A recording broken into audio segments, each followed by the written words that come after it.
Monsieur Chassier a la parole. Oui, Monsieur le Président, mes chers collègues, à l'annonce du plan des 500 000 formations par François Hollande début janvier, nous avions fait un calcul rapide. Pour la région Centre-Val de Loire, cela devait représenter environ 20 000 formations supplémentaires. Ensuite, nous avons appris que ce serait 12 000, car les 500 000 formations nationales étaient devenues 300 000, sans que personne n'y prenne garde, mais ajouté aux formations déjà programmées, cela permettait d'annoncer le chiffre symbolique du million de formations. Tout est affaire de communication, ou comment une révision à la baisse de l'objectif apparaît au contraire comme une hausse par un merveilleux tour de passe-passe.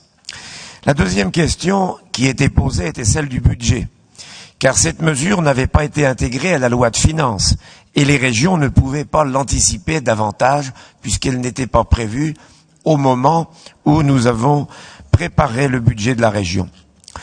Nous avions critiqué le fait que la région signe une convention avec l'État, avant d'en avoir délibéré ni même informé les élus.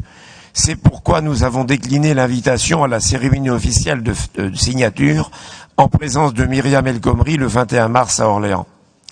Par ailleurs, nous avions exprimé notre scepticisme sur la capacité de la région, de Pôle emploi et des organismes de formation à organiser 12 000 formations supplémentaires d'ici la fin de l'année, ou du moins à organiser 12 000 formations qualifiantes permettant d'espérer un accès au marché du travail, et nous reviendrons sur cet aspect. Encore faudrait-il que, par miracle, il se crée 12 000 emplois supplémentaires d'ici fin 2016 ou 2017, ce que les statistiques de Pôle emploi ne permettent guère d'envisager.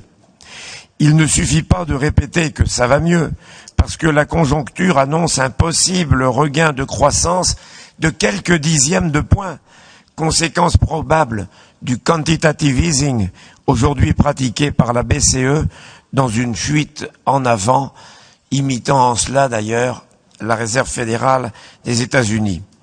On peut sourire d'ailleurs de voir un gouvernement qui se réclame de la gauche se réjouir d'une croissance qui est plutôt friedmanienne que keynésienne.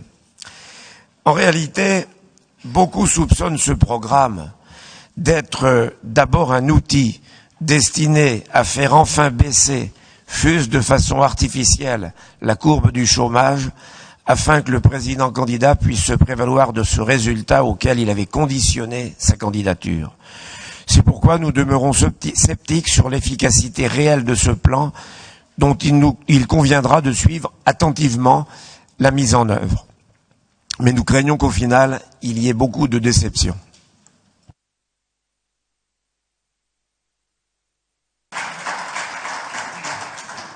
Merci, Monsieur Chassier.